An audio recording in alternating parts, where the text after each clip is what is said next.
ಮಧ್ಯಾಹ್ನದ ಶುಭ ವಂದನೆಗಳು ಮಕ್ಕಳೇ.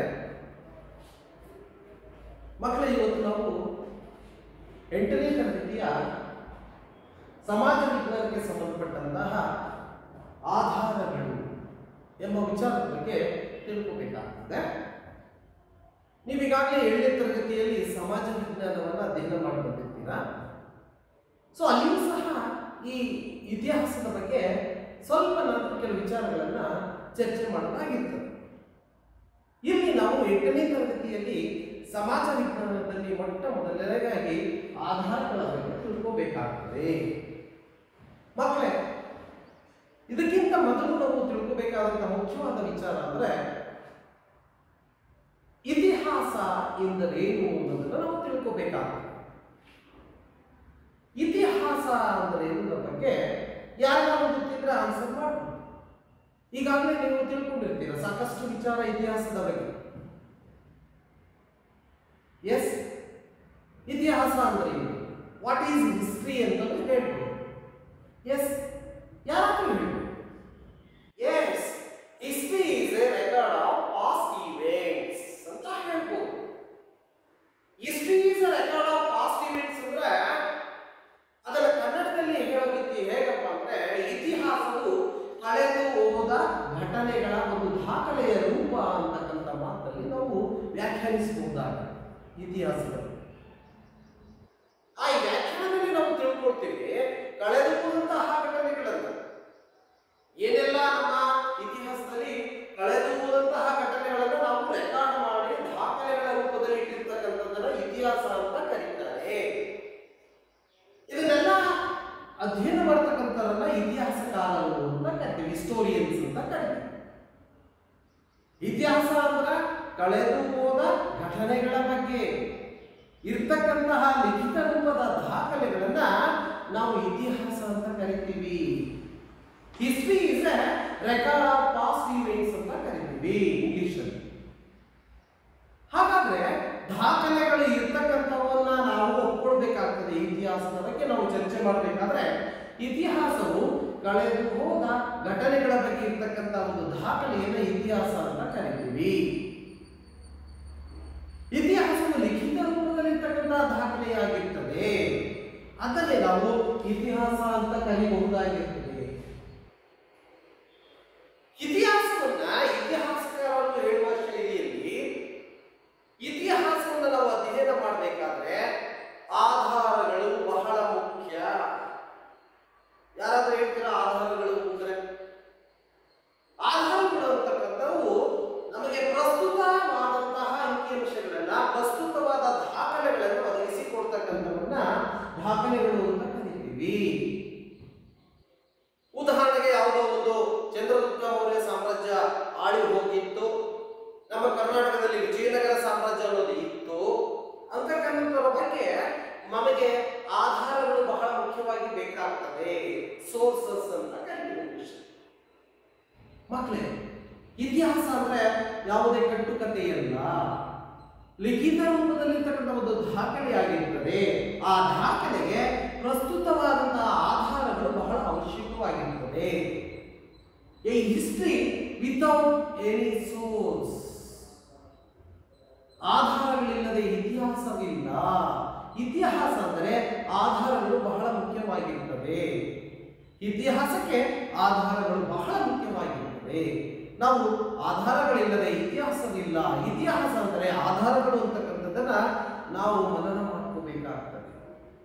ನೀವು ಸಾಕಷ್ಟು ಸಾಮ್ರಾಜ್ಯಗಳ ಬಗ್ಗೆ, ಆಡಳಿಕೆ ನಡೆಸಿದರ ಬಗ್ಗೆ, ಅವರ ಆಳ್ವಿಕೆಯ ಬಗ್ಗೆ, ಅವರ ಆಗು ಹೋಗುಗಳ ಬಗ್ಗೆ, ಸಾಹಿತ್ಯ ಆಧಾರಗಳ ಬಗ್ಗೆ, ಅವರ ಆಡಳಿತ ಕ್ರಮದ ಬಗ್ಗೆ ಎಲ್ಲವನ್ನೂ ನಾವು ತಿಳ್ಕೋಬೇಕಾದರೆ ಆಧಾರಗಳು ಬಹಳ ಮುಖ್ಯ. ಮಕ್ಕಳೇ, ಹಾಗಾದ್ರೆ ಇತಿಹಾಸ ಅನ್ನೋದನ್ನ ನಾವು ತಿಳ್ಕೊಂಡ್ವಿ. ಇತಿಹಾಸ ಎಂದರೆ ಕಳೆದು ಹೋದ ಘಟನೆಗಳ ಲಿಖಿತ ರೂಪದ ಒಂದು ದಾಖಲೆ. History is a record of past events. Without source there is no history. ಇತಿಹಾಸ ಅಂದ್ರೆ ಆಧಾರಗಳು ಬೇಕು, ಆಧಾರಗಳಿಲ್ಲದೆ ಯಾವುದೇ ಇತಿಹಾಸ ಇಲ್ಲ. ಒಪ್ಕೊಳ್ತಿರೋ ಮಕ್ಕಳೇ?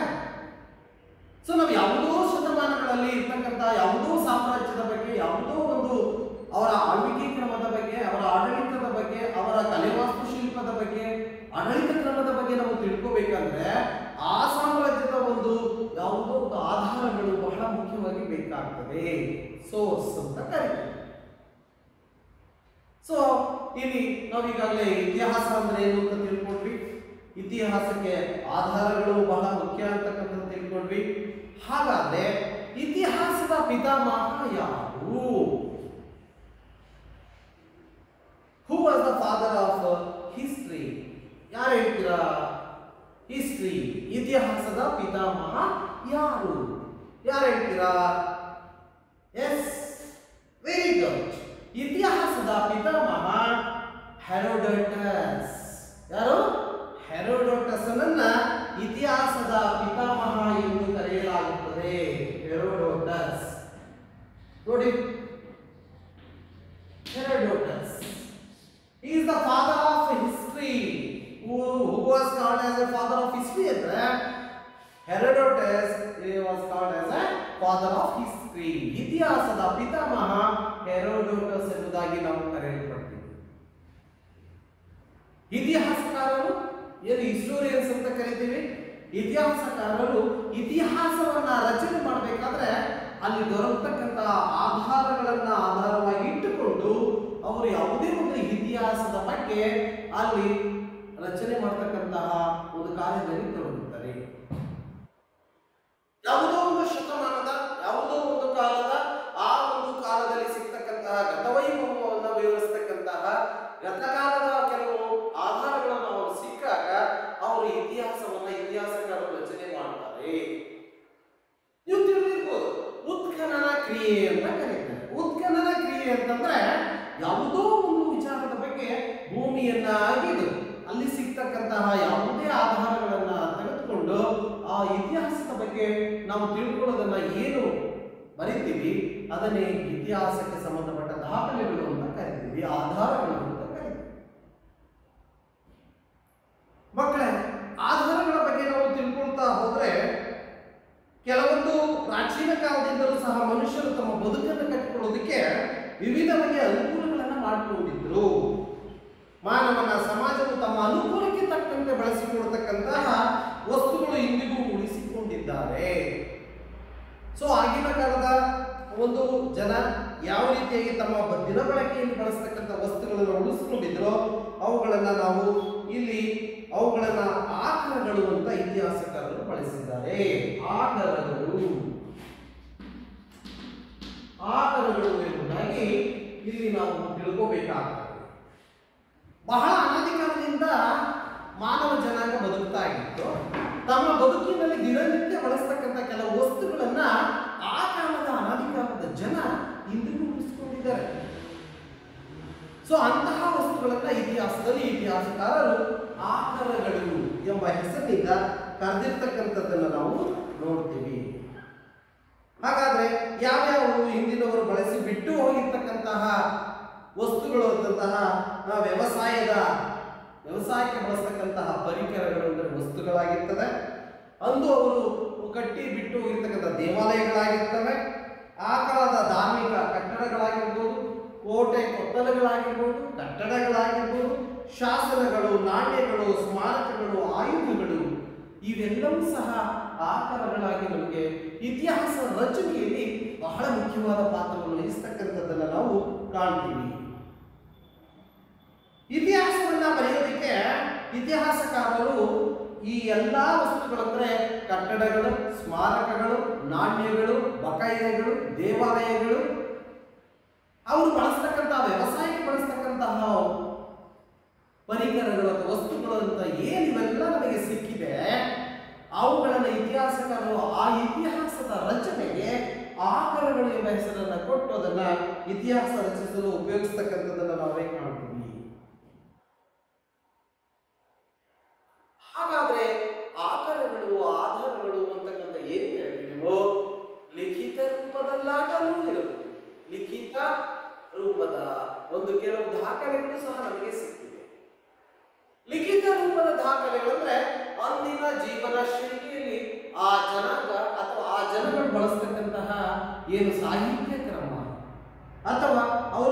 ಬಳಸ್ತಕ್ಕಂತಹ ಲಿಖಿತ ರೂಪದ ದಾಖಲೆಗಳು, ಗ್ರಂಥಗಳು, ಕೃತಿಗಳು, ಹಾಗೆ ಇತಿಹಾಸದ ರಚನೆಗೆ ಬೇಕಾಗಿರ್ತಕ್ಕಂತಹ ಪ್ರಮುಖ ಈ ಇತಿಹಾಸದ ರಚನೆಗೆ ಬೇಕಾಗುವ ಮೂಲ ಸಾಮಗ್ರಿಗಳನ್ನ ನಾವು ಏನಂತ ಕರೆದಿದ್ದೀವಿ ಅಂದ್ರೆ ಆಧಾರಗಳು ಅಂತ ಕರೆದಿದ್ವಿ. ಇತಿಹಾಸದ ರಚನೆಗೆ ಬೇಕಾಗಿರ್ತಕ್ಕಂತಹ ಮೂಲ ಸಾಮಗ್ರಿಗಳು ನಾನು ಈಗಾಗಲೇ ಹೇಳಿದೆ ಮಕ್ಕಳೇ. ಆ ಒಂದು ಕಾಲದಲ್ಲಿ ಆ ಜನಾಂಗ ಎಲ್ಲಿ ವಾಸ ಮಾಡ್ತಾ ಇತ್ತು, ವಾಸ ಮಾಡಬೇಕಾದ್ರೆ ಯಾವ ವಸ್ತುಗಳನ್ನ ದಿನನಿತ್ಯ ಬಳಸ್ತಾ ಇತ್ತು, ವ್ಯವಸಾಯಕ್ಕೆ ಬಳಸ್ತಕ್ಕಂಥ ವಸ್ತುಗಳಾಗಿರ್ಬೋದು, ನಾವು ಕಟ್ಟಿದ ಕಟ್ಟಡಗಳಾಗಿರ್ಬೋದು, ಸ್ಮಾರಕಗಳಾಗಿರ್ಬೋದು, ಬಕಾಯಿದೆಗಳಾಗಿರ್ಬೋದು, ಕೋಟೆ ಕೊತ್ತಲಗಳಾಗಿರ್ಬೋದು, ದೇವಾಲಯಗಳಾಗಿರ್ಬೋದು, ಬಳಸ್ತಕ್ಕಂತಹ ನಾಣ್ಯಗಳಾಗಿರ್ಬೋದು, ತಾವು ರಚಿಸಿದಂತಹ ಲಿಖಿತ ರೂಪದ ಕೃತಿಗಳಾಗಿರ್ಬೋದು, ಗ್ರಂಥಗಳಾಗಿರ್ಬೋದು, ಸಾಹಿತ್ಯವಾಗಿರ್ಬೋದು, ಇವೆಲ್ಲವೂ ಸಹ ಇತಿಹಾಸದ ರಚನೆಗೆ ಬಹಳ ಅವಶ್ಯಕವಾಗಿ ಯಾವ ವಸ್ತುಗಳು ನಮಗೆ ಸಿಗ್ತವೋ ರಚನೆಗೆ ಬೇಕಾಗುವ ಮೂಲ ಸಾಮಗ್ರಿಗಳೇ ಆಧಾರಗಳು ಅಂತ ನಾವು ಗುರುತಿಸ್ತೀವಿ. ಆಧಾರಗಳು ಅಂತ ಗುರುತಿಸ್ತೀವಿ ಮಕ್ಕಳೇ. ಹಾಗಾದ್ರೆ ಇತಿಹಾಸದ ರಚನೆಯಲ್ಲಿ ಈಗಾಗಲೇ ನಾವು ತಿಳ್ಕೊಂಡಾಗೆ ಇತಿಹಾಸ ಅಂದ್ರೆ ಏನು, ಇತಿಹಾಸದ ಪಿತಾಮಹ ಯಾರು, ಇತಿಹಾಸದ ರಚನೆಯಲ್ಲಿ ಆಧಾರಗಳ ಪ್ರಾಮುಖ್ಯತೆ ಏನು, ಅದೇ ರೀತಿಯಾಗಿ ಅಲ್ಲಿ ಬರ್ತಕ್ಕಂತಹ ಕೆಲವು ವಸ್ತುಗಳು ಎಷ್ಟು ಬಹಳ ಅವಶ್ಯಕ, ಇತಿಹಾಸವನ್ನ ರಚನಾಕಾರರು ಯಾವ ರೀತಿಯಾಗಿ ಆಧಾರಗಳ ರೂಪದಲ್ಲಿ ಆಧಾರಗಳು ಅಥವಾ ಅವುಗಳನ್ನು ಬಳಸಿಕೊಂಡಿದ್ದಾರೆ ಎನ್ನುವುದನ್ನ ತಿಳ್ಕೊಳ್ತಾ ಬಂದೆ ಮಕ್ಕಳ. ಇಲ್ಲಿ ಇತಿಹಾಸದ ಆಧಾರಗಳಲ್ಲಿ ಮುಖ್ಯವಾಗಿ ಇತಿಹಾಸವನ್ನ ಎರಡು ಭಾಗಗಳಾಗಿ ನಾವು ಕಾಣ್ತೀವಿ. ಅಂದ್ರೆ ಇತಿಹಾಸಕ್ಕೆ ಲಿಖಿತ ರೂಪದ ಆಧಾರಗಳನ್ನ ನಾವು ಎರಡು ಭಾಗಗಳಾಗಿ ಕಾಣ್ತೀವಿ. ಸೊ ಅವುಗಳಲ್ಲಿ ಒಂದು ಸಾಹಿತ್ಯ ಆಧಾರಗಳು ಮತ್ತು ಪುರಾತತ್ವ ಆಧಾರಗಳು. ಯಾವ್ಯಾವ ಅಂದ್ರೆ ಸಾಹಿತ್ಯ ಆಧಾರಗಳು, ಇನ್ನೊಂದು ಪುರಾತತ್ವ ಆಧಾರಗಳು. ನೋಡ್ರಿ, ಸಾಹಿತ್ಯ ಆಧಾರಗಳು ಮತ್ತು ಪುರಾತತ್ವ ಆಧಾರಗಳು. ಸೊ ಇಲ್ಲಿ ಸಾಹಿತ್ಯ ಆಧಾರ ಅಂದ ತಕ್ಷಣ ನಾವು ತಿಳ್ಕೋಬೇಕಾಗಿದ್ದು ಯಾವ ಒಂದು ಜನಾಂಗ ಅಥವಾ ಯಾವ ಒಂದು ಪ್ರದೇಶದಲ್ಲಿ ವಾಸ ಮಾಡತಕ್ಕಂತ ಆ ಜನ ತಾವು ಬದುಕಿದ್ದಂತಹ ಸಂದರ್ಭದಲ್ಲಿ ಲಿಖಿತ ರೂಪದಲ್ಲಿ, ಬರವಣಿಗೆ ರೂಪದಲ್ಲಿ ರಚಿಸಿದಂತೆ ಯಾವುದೇ ಗ್ರಂಥಗಳಾಗಿರ್ಬೋದು, ಯಾವುದೇ ಕೃತಿಗಳಾಗಿರ್ಬೋದು, ಅವುಗಳನ್ನು ನಾವು ಸಾಹಿತ್ಯ ಆಧಾರಗಳು ಅಂತ ಕರಿತೀವಿ. ಲಿಖಿತ ರೂಪದ ದಾಖಲೆ ನಿಮಗೆ ಸಾಮಾನ್ಯವಾಗಿ ಅರ್ಥ ಆಗ್ತದೆ ಮಕ್ಕಳೇ. ಲಿಖಿತ ಅಂದ್ರೆ ಬರವಣಿಗೆಯ ರೂಪದಲ್ಲಿ ಇರ್ತಕ್ಕಂಥ ಆಧಾರಗಳು.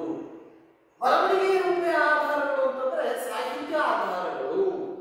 ಒಂದು ಸಾಹಿತ್ಯ ಆಧಾರದಲ್ಲಿ ಎರಡು ವಿಧಗಳನ್ನ ಕಾಣ್ತೀವಿ. ಸಾಹಿತ್ಯದ ಆಧಾರಗಳಲ್ಲಿ ಎರಡು ವಿಧ, ಒಂದು ಲಿಖಿತ ಸಾಹಿತ್ಯ, ಇನ್ನೊಂದು ಮೌಖಿಕ ಸಾಹಿತ್ಯ. ಲಿಖಿತ ಸಾಹಿತ್ಯ, ಇನ್ನೊಂದು ಮೌಖಿಕ ಸಾಹಿತ್ಯ. ಮೌಖಿಕ ಸಾಹಿತ್ಯ ನೋಡ್ರಿ, ಲಿಖಿತ ಸಾಹಿತ್ಯ ಅಂದ್ರೆ ಲಿಖಿತ ರೂಪದಲ್ಲಿ ಇರ್ತಕ್ಕಂಥ ಸಾಹಿತ್ಯಗಳು. ಸಾಹಿತ್ಯಗಳ ಇದರ ಮೂಲಕ ಸಮಕಾಲೀನ ಅಂದರೆ ಸಾಹಿತ್ಯ ರಚನೆ ಕಾಲದ ಐತಿಹಾಸಿಕ ಅಂಶಗಳನ್ನ ಕಣ್ಮುಂದೆ ತರ್ತದೆ. ಲಿಖಿತ ರೂಪದವಾದಂತಕ್ಕಂಥದ್ದು ನಮಗೆ ಬೇಕಾದಂತಹ ಆಧಾರಗಳನ್ನು ಕಣ್ಮುಂದೆ ಲಿಖಿತ ರೂಪದಲ್ಲಿ ಬರ್ತಕ್ಕಂತಹ ದಾಖಲೆಗಳ ರೂಪದಲ್ಲಿ ನಾವು ಕಾಣ್ತೀವಿ. ಸೊ ಪ್ರತಿಯೊಂದು ಕೃತಿಯೊಂದು ರಚನೆಯಾಗುವ ಕಾಲ. ಈಗ ಯಾವುದೇ ಒಂದು ಲಿಖಿತ ರೂಪದ ಒಂದು ದಾಖಲೆ ಸಿಕ್ಕರೆ ಆ ಕೃತಿ ಅಥವಾ ಗ್ರಂಥ ಎಷ್ಟರಲ್ಲಿ ರಚಿಸಲ್ಪಟ್ಟಿದೆ, ಆ ಕೃತಿ ಅಥವಾ ಗ್ರಂಥ ಯಾರ ಒಂದು ವಿವರವನ್ನ ಕೊಡುತ್ತದೆ, ಅದರ ಕಾಲಮಾನವನ್ನ ತಿಳಿಸುತ್ತದೆ. ಅದೇ ರೀತಿಯಾಗಿ ನಮಗೆ ಲಿಖಿತ ರೂಪದಲ್ಲಿ ಪ್ರಚಲಿತವಾಗಿದ್ದಂತಹ ಅನೇಕ ಸಂಗತಿಗಳನ್ನ ಈ ಲಿಖಿತ ರೂಪದಲ್ಲಿ ನಾವು ತಿಳ್ಕೋಬೇಕಾಗಿರುತ್ತದೆ. ಹಾಗೆ ಸಾಹಿತ್ಯ ಪ್ರಕಾರಗಳಲ್ಲಿ ಅವುಗಳಲ್ಲಿ ನಾವು ಎರಡು ಬಗೆಗಳನ್ನ ಕಾಣ್ತೀವಿ. ಸಾಹಿತ್ಯದ ಪ್ರಕಾರಗಳಲ್ಲಿ ಎರಡು ಬಗೆ. ಒಂದು ದೇಶೀಯ ಸಾಹಿತ್ಯ, ಒಂದು ಯಾವುದು ದೇಶೀಯ ಸಾಹಿತ್ಯ, ಇನ್ನೊಂದು ವಿದೇಶಿಯ ಸಾಹಿತ್ಯ. ಮಕ್ಕಳೇ ನಿಮಗೆ ತಿಳಿದಿರೋ ಹಾಗೆ ದೇಶೀಯ ಸಾಹಿತ್ಯ, ದೇಶೀಯ ಅನ್ನೋ ಪದ ನಿಮ್ಗೆ ಈಗಾಗಲೇ ಗೊತ್ತಾಗಿದೆ. ದೇಶೀಯ ಅಂದ್ರೆ ಪ್ರಾಂತೀಯ. ಯಾವ ಒಂದು ಕೃತಿ, ಯಾವುದೇ ಒಂದು ಸಾಹಿತ್ಯ ಗ್ರಂಥ ಯಾವುದೇ ಒಂದು ದೇಶೀಯ ಭಾಷೆಗಳಲ್ಲಿ ರಚಿತವಾಗಿರ್ತಕ್ಕಂಥದ್ದು, ಅಲ್ಲಿ ಅಂತಹ ಒಂದು ಸಾಹಿತ್ಯವನ್ನ ದೇಶೀಯ ಸಾಹಿತ್ಯ ಅಂತ ಕರಿತೀವಿ. ಸಾಹಿತ್ಯ ಅದು ಪ್ರಾಂತೀಯವಾಗಿರಬೇಕಾಗ್ತದೆ. ಅದು ದೇಶೀಯ ಭಾಷೆಗಳಲ್ಲಿ ಕನ್ನಡ ಭಾಷೆ ಆಗಿರ್ಬೋದು, ಸಂಸ್ಕೃತ ಭಾಷೆ ಆಗಿರ್ಬೋದು, ತೆಲುಗು ಭಾಷೆ ಆಗಿರ್ಬೋದು, ತಮಿಳು ಆಗಿರ್ಬೋದು, ಹಿಂದೂ, ಮರಾಠಿ, ಕಾಶ್ಮೀರಿ, ಗುಜರಾತಿ, ಒರಿಸ್ಸಾ, ಯಾವುದೇ ರೀತಿಯ ಭಾಷೆಗಳಲ್ಲಿ ಆ ಸಾಹಿತ್ಯ ರಚನೆಯಾಗಿರ್ತಕ್ಕಂಥದ್ದನ್ನು ನಾವು ಕಾಣ್ತೀವಿ. ಅದನ್ನು ನಾವು ದೇಶೀಯ ಸಾಹಿತ್ಯ ಭಾಷೆ ಅಂದ್ರೆ ಪ್ರಾಂತೀಯವಾಗಿ ನಾವು ಆಡ್ತಕ್ಕಂಥ ಭಾಷೆಗಳ ಮುಖಾಂತರವಾಗಿ ಏನು ಸಾಹಿತ್ಯ ರಚನೆಯಾಗಿರ್ತದೆ ಅದನ್ನ ದೇಶೀಯ ಸಾಹಿತ್ಯ ಎಂಬುದಾಗಿ ನಾವು ಕಾಣ್ತೀವಿ. ಇನ್ನು ಹಲವಾರು ಭಾಷೆಗಳಲ್ಲಿ ನಮಗೆ ಈ ದೇಶೀಯ ಸಾಹಿತ್ಯದಲ್ಲಿ ರಚನೆಯಾದಂತಹ ಕೃತಿಗಳು, ಗ್ರಂಥಗಳು ನಮ್ಮ ಇತಿಹಾಸದ ರಚನೆಗೆ ಸಂಬಂಧಪಟ್ಟಂತಹ ಪ್ರಮುಖ ಆಧಾರಗಳಾಗಿ ಲಿಖಿತ ಸಾಹಿತ್ಯದಲ್ಲಿ ನಾವು ಸಿಕ್ಕಿರ್ತಕ್ಕಂಥದ್ದನ್ನು ನಾವು ಕಾಣ್ತೀವಿ. ಬಹಳಷ್ಟು ಕೃತಿಗಳನ್ನ ಬೇರೆ ಬೇರೆ ಭಾಷೆಗಳಲ್ಲಿ ಆಯಾ ಕಾಲದಲ್ಲಿನ ಸಾಹಿತಿಗಳು ರಚಿಸಿರ್ತಕ್ಕಂಥದ್ದನ್ನ ನಾವು ಕಾಣ್ತೀವಿ ಮಕ್ಕಳೇ. ಉದಾಹರಣೆಗೆ ಹೇಳ್ಬೇಕಂದ್ರೆ ಕೌಟಿಲ್ಯನ ಅರ್ಥಶಾಸ್ತ್ರ, ಕೌಟಿಲ್ಯನು ಬರೆದಂತಹ ಅರ್ಥಶಾಸ್ತ್ರ. ಅದೇ ರೀತಿಯಾಗಿ ಈ ಹಾಲ ಕವಿ ಹಾಲ ಅಂತಕ್ಕಂಥ ಒಬ್ಬ ರಾಜ ಬರೆದಂತಹ ಘಾತಾ ಸಪ್ತಸತಿ ಅಂತ ಕೃತಿ, ಘಾತಾ ಸಪ್ತಸತಿ ಹಾಲ ನೋಡ್ರಿ, ಹಾಲ ಕವಿ ಬರೆದಂತಹದ್ದು. ಕೌಟಿಲ್ಯನ ಅರ್ಥಶಾಸ್ತ್ರ ಕೌಟಿಲ್ಯ ಕವಿ ಬರೆದಂತಹ ಅರ್ಥಶಾಸ್ತ್ರ ಆಗಿರ್ಬೋದು. ಅದೇ ರೀತಿಯಾಗಿ ನಾವು ಕಾಣ್ತಕ್ಕಂತಹದ್ದು ಬಾಣಭಟ್ಟನ ಹರ್ಷಚರಿತೆ ಅಂತಕ್ಕಂತಹ ಕೃತಿಯಾಗಿರ್ಬೋದು. ಅದೇ ರೀತಿಯಾಗಿ ಈ ಕಲ್ಲಣ್ಣನ ರಾಜತರಂಗಿಣಿ ಅಂತಕ್ಕಂತಹ ಒಂದು ಕೃತಿ, ಮತ್ತು ಇನ್ನು ವಿಶಾಖದತ್ತನ ಮುದ್ರಾ ರಾಕ್ಷಸ ಅಂತಕ್ಕಂತಹ ನಾಟಕ ಆಗಿರ್ಬೋದು.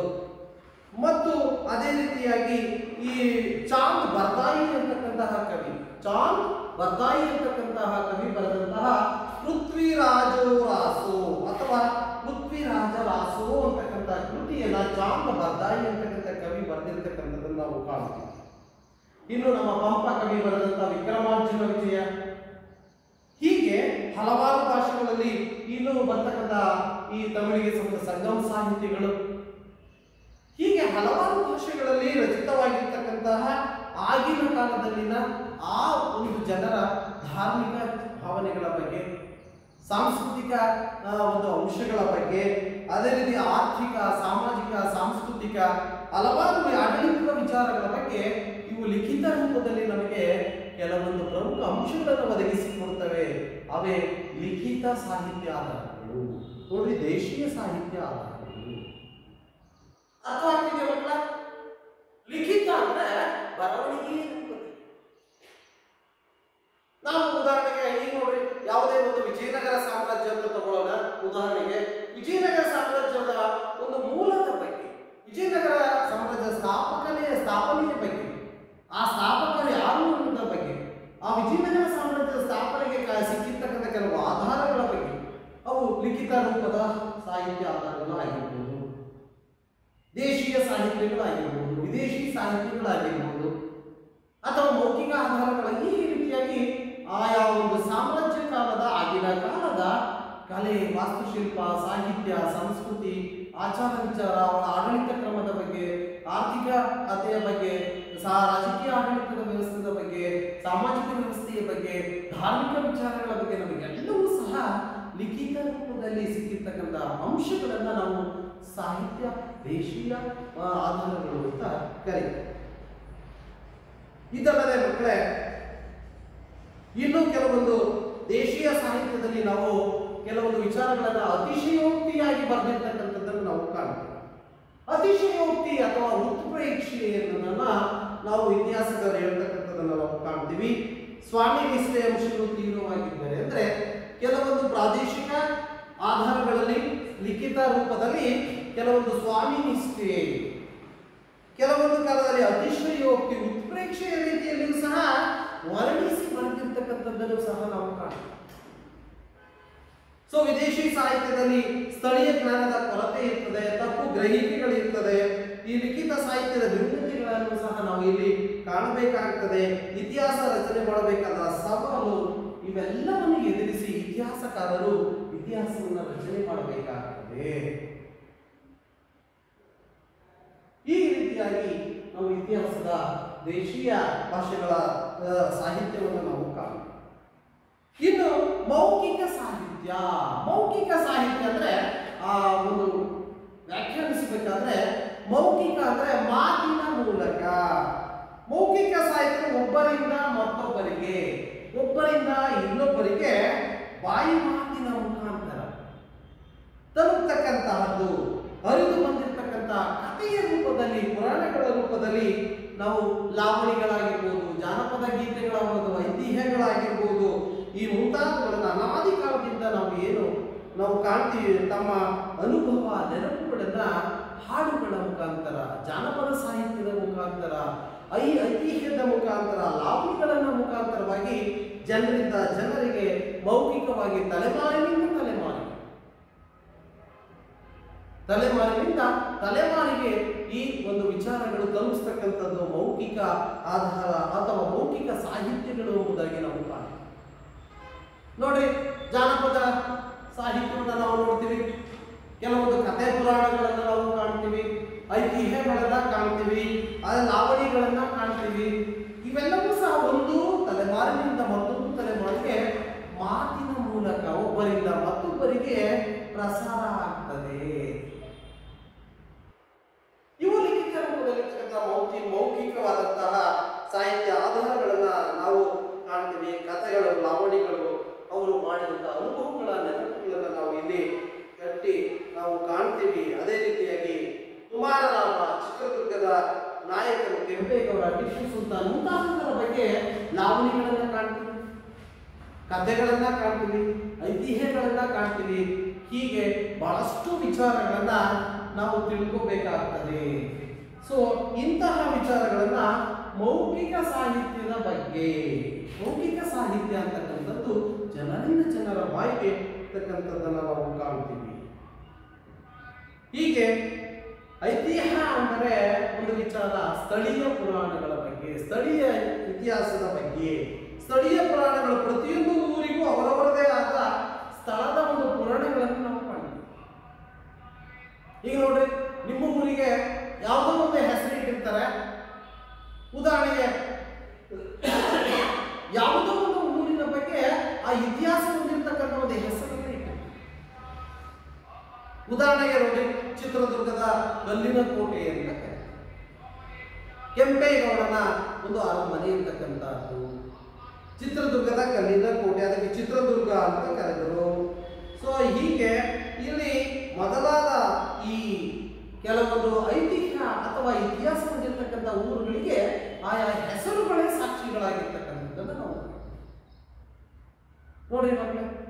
ಇತಿಹಾಸ ಅಂತಕ್ಕಂಥದ್ದು ಎಷ್ಟು ಒಂದು ಮೌಖಿಕ ಸಾಹಿತ್ಯದ ಮುಖಾಂತರ ನಮಗೆ ಮಾರ್ಗದರ್ಶನವನ್ನು ಕೊಡ್ತದೆ, ತಿಳಿಸ್ಕೊಡ್ತದೆ ಅನ್ನೋದನ್ನ ನಾವು ತಿಳ್ಕೊಬೇಕಾಗ್ತದೆ. ಸ್ಥಳೀಯವಾದಂತಹ ಪುರಾಣಗಳನ್ನು ನಾವು ಅಧ್ಯಯನ ಮಾಡ್ತೀವಿ.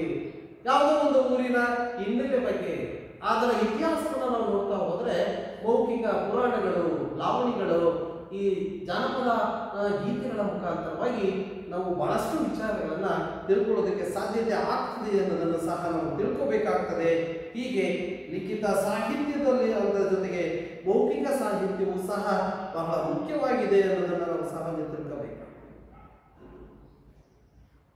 ಇಲ್ಲಿ ಬೆಂಗಳೂರು ಆಗಿರ್ಬೋದು, ಚಿತ್ರದುರ್ಗ ಆಗಿರ್ಬೋದು, ಐಹೊಳೆ ಆಗಿರ್ಬೋದು, ಪಟ್ಟದಕಲ್ಲು ಆಗಿರ್ಬೋದು, ಬೇರೆ ಬೇರೆ ಸ್ಥಳಗಳ ಒಂದು ಇತಿಹಾಸದ ರಚನೆಯ ಬಗ್ಗೆ ಐತಿಹ್ಯಗಳು, ಕಥೆಗಳು, ಪುರಾಣಗಳು ಆ ಸ್ಥಳದ ಬಗ್ಗೆ ಮೂಲ ದಾಖಲೆಗಳನ್ನು ಒದಗಿಸಿಕೊಡ್ತಕ್ಕಂಥದ್ದನ್ನ ಐತಿಹ್ಯಗಳ ರೂಪದಲ್ಲಿ, ಕಥೆಗಳ ರೂಪದಲ್ಲಿ, ಪುರಾಣಗಳ ರೂಪದಲ್ಲಿ ನಾವು ಕಾಣಬೇಕಾಗ್ತದೆ ಮಕ್ಕಳು. ಉದಾಹರಣೆಗೆ ನಿಮ್ಮ ಊರು ಬಗ್ಗೆ, ನಿಮ್ಮ ಊರಿನ ಹೆಸರನ್ನು ತೆಗೆದುಕೊಂಡ್ರೆ ಆ ಊರಿನ ಇತಿಹಾಸಗಳು ಹೊಂದಿರತಕ್ಕಂಥ ಯಾವುದೋ ಒಂದು ಕಥೆ, ಪುರಾಣ, ಐತಿಹ್ಯ ಅಥವಾ ಯಾವ ಜಾನಪದ ಗೀತೆಯ ಮುಖಾಂತರ ಆಗಿರ್ಬೋದು ಅಥವಾ ಲಾವಣಿಗಳನ್ನು ಕಟ್ಟಿರ್ಬೋದು, ಆ ಒಂದು ಪ್ರಾದೇಶಿಕ ಹಿನ್ನೆಲೆಯ ಬಗ್ಗೆ ತಿಳಿಸಿಕೊಡ್ತಕ್ಕಂಥ ಆಧಾರಗಳನ್ನು ಸಹ ನಾವು ಇಲ್ಲಿ ಮೌಖಿಕ ಸಾಹಿತ್ಯ ಆಧಾರಗಳು ಅಂತ ಕರಿತೀವಿ. ಪ್ರತಿ ಹಳ್ಳಿ, ನಗರ ಪ್ರದೇಶ ಹಿಂದೆ ಇವು ಐತಿಹ್ಯಗಳಿರ್ತದೆ. ಪ್ರತಿಯೊಂದು ತಮ್ಮದೇ ಆದಂತಹ ಐತಿಹ್ಯಗಳನ್ನು ಹೊಂದಿರತಕ್ಕಂಥ ಆಧಾರಗಳನ್ನು ನಾವು ಇತಿಹಾಸದಲ್ಲಿ ಕಾಣಬಹುದು. ನೋಡ್ರಿ ಮಕ್ಕಳ, ನೀವು ಸಹ ನಿಮ್ಮ ಊರಿನ ಕೆಲವೊಂದು ಐತಿಹ್ಯ ಇತಿಹಾಸಗಳ ಬಗ್ಗೆ ನಾವು ತಿಳ್ಕೋಬೇಕಾಗಿದೆ. ಸೊ ಹೀಗೆ ಇತಿಹಾಸ ಅಂತಕ್ಕಂಥದ್ದು ಆಯಾ ಪ್ರದೇಶಗಳ ಬಗ್ಗೆ, ಆಯಾ ಪ್ರಾದೇಶಿಕ ಹಿನ್ನೆಲೆಗಳ ಬಗ್ಗೆ, ಆಯಾ ಪ್ರದೇಶದ ಮೌಖಿಕ ಸಾಹಿತ್ಯಗಳನ್ನ ಆಧಾರವಾಗಿ ಇಟ್ಟುಕೊಂಡು ಆ ಒಂದು ಊರಿನ, ಆ ಪ್ರದೇಶದ, ಆ ಸ್ಥಳದ ಬಗ್ಗೆ ತಿಳಿಸಿಕೊಡ್ತಕ್ಕಂಥ ಆಧಾರಗಳ ರೂಪದಲ್ಲಿ ನಾವು ತಿಳ್ಕೋಬೇಕಾಗ್ತದೆ. ನೋಡ್ರಿ, ಇತಿಹಾಸ ಎಷ್ಟು ಬಹಳ ಮುಖ್ಯವಾಗಿದೆ, ಇತಿಹಾಸದ ಪ್ರಾಮುಖ್ಯತೆ ಎಷ್ಟು ಬಹಳ ಮುಖ್ಯವಾಗಿದೆ, ಇತಿಹಾಸದ ಆಧಾರಗಳು ಎಷ್ಟು ಬಹಳ ಮುಖ್ಯ. ನೋಡ್ರಿ, ಲಿಖಿತ ರೂಪದ ಸಾಹಿತ್ಯ ಆಗಿರ್ಬೋದು, ಅದೇ ರೀತಿ ಮೌಖಿಕ ರೂಪದ ಸಾಹಿತ್ಯಗಳು ಸಹ ಇತಿಹಾಸಕಾರರಿಗೆ ಇತಿಹಾಸವನ್ನ ರಚನೆ ಮಾಡುವುದರಲ್ಲಿ ತುಂಬಾ ಸಹಕಾರಿಯಾಗಿದ್ದಾವೆ ಎನ್ನುವುದನ್ನ ನಾವು ಈ ರೀತಿ ತಿಳ್ಕೋಬಹುದಾಗಿರುತ್ತದೆ. ನೋಡ್ರಿ ಮಕ್ಕಳ, ಎಷ್ಟು ಇತಿಹಾಸದ ಬಗ್ಗೆ ನಾವು ತಿಳ್ಕೊಳ್ತಕ್ಕಂಥ ವಿಚಾರಗಳನ್ನ ನಾವು ಬಹಳಷ್ಟು ವಿಚಾರಗಳನ್ನ, ಅಂಶಗಳನ್ನ ಇಲ್ಲಿ ತಿಳ್ಕೋಬಹುದಾಗಿದೆ. ಹಾಗೆ ನೀವು ನಿಮ್ಮ ಊರಿನ, ನಿಮ್ಮ ಸ್ಥಳದ, ನಿಮ್ಮ ಜಿಲ್ಲೆಯ, ನಿಮ್ಮ ತಾಲೂಕಿನ ಯಾವುದೇ ಐತಿಹ್ಯಗಳ ಬಗ್ಗೆ ನೀವು ಚಿಂತನೆ ಮಾಡಬಹುದು. ನೋಡ್ರಿ, ಯಾವುದೋ ಒಂದು ಸ್ಥಳದ ಬಗ್ಗೆ ಎಷ್ಟು ಮಾಹಿತಿಗಳನ್ನ ಇತಿಹಾಸ ನಮಗೆ ಒದಗಿಸಿ ಕೊಡ್ತದೆ ಅನ್ನೋದನ್ನ ನಾವು ತಿಳ್ಕೋಬೇಕಾಗ್ತದೆ. ಸೊ ಹೀಗೆ ಇತಿಹಾಸದ ಆಧಾರಗಳಲ್ಲಿ ಲಿಖಿತ ರೂಪದ ಆಧಾರಗಳು, ಅದೇ ರೀತಿ ಪುರಾತತ್ವದ ಆಧಾರಗಳು. ಪುರಾತತ್ವದ ಆಧಾರಗಳು ಅಂತಂದ್ರೆ ಪುರಾತತ್ವ ಆಧಾರಗಳಲ್ಲಿ 4 ವಿಧಗಳಾಗಿ ವರ್ಗೀಕರಿಸಿದ್ದಾರೆ. ಪುರಾತತ್ವ ಆಧಾರಗಳು ಒಂದನೇದು ಶಾಸನಗಳು, ಸ್ಮಾರಕಗಳು, ನಾಣ್ಯಗಳು, ಇತರೆ ಅವಶೇಷಗಳು. ಶಾಸನಗಳು, ಸ್ಮಾರಕಗಳು, ನಾಣ್ಯಗಳು, ಇತರೆ ಒಂದು ಬಕೈಲೆಗಳು, ಕಟ್ಟಡಗಳು, ಬಕೈಲೆಗಳು, ಕೋಟೆ ಕೊತ್ತಲೆಗಳು ಅವಶೇಷಗಳಾಗಿ ಈ ಪುರಾತತ್ವ ಆಧಾರಗಳಾಗಿ ನಾವು ಕಾಣ್ತೀವಿ. ಸೊ ಇವೆಲ್ಲವೂ ಸಹ ಈ ಶಾಸನಗಳು, ಸ್ಮಾರಕಗಳು, ನಾಣ್ಯಗಳು, ಬಕೈಲೆಗಳು, ಕೋಟೆ ಕತ್ತಲೆಗಳು, ಅವಶೇಷಗಳು ಇವೆಲ್ಲವೂ ಸಹ ನಮಗೆ ಭೂಮಿಯಿಂದಲೇ ದೊರಕತಕ್ಕಂಥ. ನೋಡ್ರಿ, ಪುರಾತತ್ವ ಆಧಾರಗಳಲ್ಲಿ ನಾವು ಬಹಳಷ್ಟು ವಿಚಾರವನ್ನ ತಿಳ್ಕೊಳ್ತೀವಿ. ಶಾಸನಗಳನ್ನ ನಾವು ತಿಳ್ಕೊಳ್ತಾ ಹೋಗ್ತೀವಿ. ಶಾಸನಗಳು, ಸ್ಮಾರಕಗಳು. ಸ್ಮಾರಕಗಳಂತಂದ್ರೆ ಅವು ಕಟ್ಟಿ ಹೋದಂತಹ ಕೆಲವು ಕಟ್ಟಡಗಳು ಹಾಗೆ ಉಳಿದಿರ್ತವೆ. ನೀವು ನೋಡಿರ್ಬೋದು, ಯಾವುದೋ ಕೋಟೆ ಕಟ್ಟಡಗಳನ್ನು ನೋಡಿದಾಗ ಅವರ ಇತಿಹಾಸ ನಮಗೆ ತಿಳಿದು ಬರ್ತದೆ, ಅಲ್ಲಿ ಬರೆದಿರ್ತಾರೆ. ಚಿತ್ರದುರ್ಗದ ಕಲ್ಲಿನ ಕೋಟೆ ನೋಡಕ್ ಹೋದ್ರೆ ಅಲ್ಲಿ ಸಿಕ್ಕಿರ್ತಕ್ಕಂಥ ಶಾಸನಗಳಲ್ಲಿ ಬರೆದಿರ್ತವೆ. ಕಲ್ಲು ಬಂಡೆಗಳ ಮೇಲೆ, ತಾಮ್ರದ ಲಿಪಿಯ ಮೇಲೆ, ಅಲ್ಲಿ ಲಿಖಿತ ರೂಪದಲ್ಲಿ, ಬರವಣಿಗೆ ರೂಪದಲ್ಲಿ ಇಟ್ಟಿರ್ತಾರೆ. ಇಲ್ಲಿ ಯಾವ ರಾಜ ಆಳ್ವಿಕೆ ನಡೆಸ್ತಿದ್ದ, ಎಷ್ಟನೇ ಶತಮಾನಕ್ಕೆ ಸಂಬಂಧಪಟ್ಟಿದ್ದು, ಈ ಸ್ಥಳದ ಇತಿಹಾಸದ ಮಹತ್ವ ಏನು, ಈ ರಾಜವಂಶದ ವಂಶಾವಳಿಗಳ ಬಗ್ಗೆ ತಿಳಿಸಿರ್ತಾರೆ. ಅದರಲ್ಲಿ ಯಾವ ರಾಜ ಬಹಳ ಪ್ರಮುಖನಾದವನು, ಆಗಿನ ಕಾಲದ ನಾಣ್ಯಗಳು ಹೇಗೆ, ಬಂಗಾರದ ನಾಣ್ಯಗಳು, ಬೆಳ್ಳಿಯ ನಾಣ್ಯಗಳು, ತಾಮ್ರದ ನಾಣ್ಯಗಳು, ಆರ್ಥಿಕ ವ್ಯವಸ್ಥೆಯ ಬಗ್ಗೆ, ಅಲ್ಲಿ ಸಿಕ್ಕಿರ್ತಕ್ಕಂತಹ ಬೆಳ್ಳಿ, ಬಂಗಾರದ ನಾಣ್ಯಗಳು ಹೇಗೆ ಅವರು ಆಳ್ವಿಕೆ ನಡೆಸ್ತಾ ಇದ್ದರು. ಸ್ಮಾರಕಗಳು, ಕಟ್ಟಿ ಹೋದಂತಹ ಕೆಲವು ಸ್ಮಾರಕಗಳು ಸಹ ನಮಗೆ ಈ ಪುರಾತತ್ವ ಆಧಾರಗಳಾಗಿ ನಮಗೆ ತಿಳಿಸಿರ್ತಕ್ಕಂಥದ್ದನ್ನ ನಾವು ಕಾಣ್ತೀವಿ. ಇತರ ಅವಶೇಷಗಳು ಸಹ ನಮಗೆ ಬಹಳಷ್ಟು ಮಾಹಿತಿಯನ್ನು ಒದಗಿಸಿಕೊಳ್ತವೆ. ಮಕ್ಕಳೇ, ಇತಿಹಾಸ ಅಂತಂದ್ರೆ ಬಹಳ ಯೋಚನೆ ಮಾಡಬೇಕಂತ ವಿಚಾರ. ಸೊ ಹೀಗೆ ಮಕ್ಕಳೇ, ನಾವು ಇತಿಹಾಸವನ್ನ ತಿಳ್ಕೋಬೇಕಾದ್ರೆ ಇತಿಹಾಸ ಅಂದ್ರೆ ಏನು ವ್ಯಾಖ್ಯಾನಿಸುವುದು, ಇತಿಹಾಸದ ಪಿತಾಮಹ ಯಾರಾಗಿರ್ತಾರೆ, ಇತಿಹಾಸದ ಒಂದು ಪ್ರಾಮುಖ್ಯತೆ ಏನು, ಇತಿಹಾಸದ ರಚನೆಯ ಪ್ರಾಮುಖ್ಯತೆ ಏನಾಗಿರ್ತದೆ, ಇತಿಹಾಸದ ಒಂದು ಅಧ್ಯಯನಕ್ಕೆ ಅಗತ್ಯವಾಗಿ ಬೇಕಾಗಿರ್ತಕ್ಕಂಥವು ಆಧಾರಗಳು ಅಂತಕ್ಕಂಥದ್ದನ್ನು ನಾವು ತಿಳ್ಕೋಬೇಕಾಗ್ತದೆ. ಆಧಾರಗಳನ್ನ ಎಷ್ಟು ವಿಧಗಳಾಗಿ ವಿಂಗಡಿಸಿದ್ದೇವೆ ಅಂತಕ್ಕಂಥದ್ದು ನಾವು ತಿಳ್ಕೋಬಹುದಾಗಿರ್ತದೆ. ಆಧಾರಗಳಲ್ಲಿ ದೇಶೀಯ ಆಧಾರಗಳು ಮತ್ತು ವಿದೇಶಿಯ ಆಧಾರಗಳಾಗಿರ್ತವೆ. ಅದರಲ್ಲಿ ಸಹ ದೇಶೀಯ ಆಧಾರಗಳಲ್ಲಿ ಸಾಹಿತ್ಯ, ದೇಶೀಯ ಸಾಹಿತ್ಯ ಮತ್ತು ಅಲ್ಲಿ ಪುರಾತತ್ವ ಆಧಾರಗಳನ್ನು ಸಹ ನಾವು ಕಂಡು ಬರ್ತದೆ ಅನ್ನೋದನ್ನು ನಾವು ತಿಳ್ಕೋಬೇಕಾಗ್ತದೆ. ಅದೇ ರೀತಿಯಾಗಿ ಪ್ರಮುಖ ಲಿಖಿತ ರೂಪದ ಗ್ರಂಥಗಳು, ಕೃತಿಗಳು, ಲೇಖಕರ ಬಗ್ಗೆ, ಅವರ ರಚನೆಯ ಕರ್ತೃಗಳ ಬಗ್ಗೆ ಸಹ ನಾವು ತಿಳ್ಕೊಳ್ತಕ್ಕಂಥ ವಿಚಾರವನ್ನು ನಾವು ಇಲ್ಲಿ ಮಾಡ್ತಾ. ಹೀಗೆ ವಿದ್ಯಾರ್ಥಿಗಳೇ, ಇತಿಹಾಸ ಅಂತಕ್ಕಂಥದ ಬಗ್ಗೆ ನಾವು ಮೂಲಭೂತವಾಗಿ ತಿಳ್ಕೋಬೇಕಾಗ್ತದೆ. ಇತಿಹಾಸದ ಅಧ್ಯಯನದ ಪ್ರಾಮುಖ್ಯತೆಯನ್ನು ತಿಳ್ಕೋಬೇಕಾಗ್ತದೆ. ಇತಿಹಾಸದ ಪಿತಾಮಹ ಯಾರು ಅನ್ನೋದ್ರ ಬಗ್ಗೆ ತಿಳ್ಕೊಂಡಾಯ್ತು. ಇತಿಹಾಸದ ಅಧ್ಯಯನಕ್ಕೆ ನಮಗೆ ಆಗ್ತಕ್ಕಂಥ ಪ್ರಮುಖ ಅಂಶಗಳೇನು, ಇತಿಹಾಸಕ್ಕೆ ಬೇಕಾದಂತಹ ಪ್ರಮುಖ ಅಂಶಗಳಲ್ಲಿ ಆಧಾರಗಳೆಂದರೆ ಆಕರಗಳೆಂದರೆ ಆಧಾರಗಳಲ್ಲಿ ಎಷ್ಟು ವಿಧ, ಆಧಾರಗಳು ಯಾವುವು, ಆಧಾರಗಳಲ್ಲಿ ಲಿಖಿತ ರೂಪದ ಆಧಾರಗಳು, ಲಿಖಿತ ರೂಪದ ದೇಶೀಯ ಆಧಾರಗಳು, ದೇಶೀಯ ಆಧಾರಗಳಲ್ಲಿ ಲಿಖಿತ ರೂಪದ ದೇಶೀಯ ಆಧಾರಗಳು, ಸಾಹಿತ್ಯ ರೂಪದ ಆಧಾರಗಳನ್ನ ನಾವು ಕಂಡು ಬರ್ತದೆ. ಅದೇ ರೀತಿ ಪುರಾತತ್ವ ಆಧಾರಗಳನ್ನು ಸಹ ನಾವು ಕಾಣ್ತೀವಿ. ಪುರಾತತ್ವ ಆಧಾರಗಳಲ್ಲಿ ನಾಣ್ಯಗಳು, ಶಾಸನಗಳು, ನಾಣ್ಯಗಳು, ಸ್ಮಾರಕಗಳು, ಬಕಾಯಿದೆಗಳು ಮತ್ತು ಇತರೆ ಅವಶೇಷಗಳನ್ನು ಸಹ ನಾವು ಕಂಡು ಬರ್ತೇವೆ. ನೋಡ್ರಿ ಮಕ್ಕಳು, ಇತಿಹಾಸ ಅಂದ್ರೆ ಎಷ್ಟು ಆಳವಾಗಿ ನಾವು ಅಧ್ಯಯನ ಮಾಡಬೇಕಾಗ್ತದೆ. ಹಾಗಾದ್ರೆ ಮಕ್ಕಳೇ, ನಾವು ಇತಿಹಾಸದ ಪಾಠಕ್ಕೆ ಈ ಒಂದು ಆಧಾರಗಳಿಗೆ ಸಂಬಂಧಪಟ್ಟಂತೆ ಕೆಲವೊಂದು ಗೃಹ ಕಾರ್ಯಗಳನ್ನು ನಾವು ನೋಡೋಣ. ಬಹಳ ಸರಳವಾದಂತಹ ಪ್ರಶ್ನೆಗಳನ್ನು ನಾವಿಲ್ಲಿ ತಿಳ್ಕೋಬೇಕಾಗಿದೆ. ಒಂದು, ಇತಿಹಾಸ ಎಂದರೇನು? ವಾಟ್ ಈಸ್ ಹಿಸ್ಟ್ರಿ ಅಂತ ಕರೀತೀವಿ. ಇತಿಹಾಸ ಎಂದರೇನು? ಇತಿಹಾಸದ ಬಗ್ಗೆ ನಾವು ಈಗಾಗಲೇ ಹೇಳ್ತೀವಿ ಸಾಕಷ್ಟು. ಇತಿಹಾಸದ ಬಗ್ಗೆ ವ್ಯಾಖ್ಯಾನಿಸ್ತೀವಿ, ಅದನ್ನ ಬರೀಬೇಕಾಗ್ತದೆ. ಅದೇ ರೀತಿ ಎರಡನೇದು, ಇತಿಹಾಸಕಾರರು ಇತಿಹಾಸವನ್ನ ಹೇಗೆ ರಚಿಸಿರುತ್ತಾರೆ? ಹೇಗೆ ರಚನೆ ಮಾಡ್ತಾರೆ ಇತಿಹಾಸಕಾರರು? ಯಾವುದೇ ಒಂದು ಇತಿಹಾಸವನ್ನ ರಚನೆಯನ್ನ ಹೇಗೆ ಮಾಡ್ತಾರೆ ಅನ್ನೋದನ್ನು ನಾವು ತಿಳ್ಕೋಬೇಕಾಗ್ತದೆ. ಮೂರನೇದಾಗಿ, ಇತಿಹಾಸದ ಪಿತಾಮಹ ಯಾರು? ಫಾದರ್ ಆಫ್ ಹಿಸ್ಟ್ರಿ ಅಂತ ಕರೀತೀವಿ. ಇತಿಹಾಸದ ಪಿತಾಮಹ ಯಾರು ಅನ್ನೋದನ್ನು ನಾವು ತಿಳ್ಕೊಂಡ್ವಿ. ಅದೇ ರೀತಿಯಾಗಿ ಆಧಾರ ಎಂದರೇನು?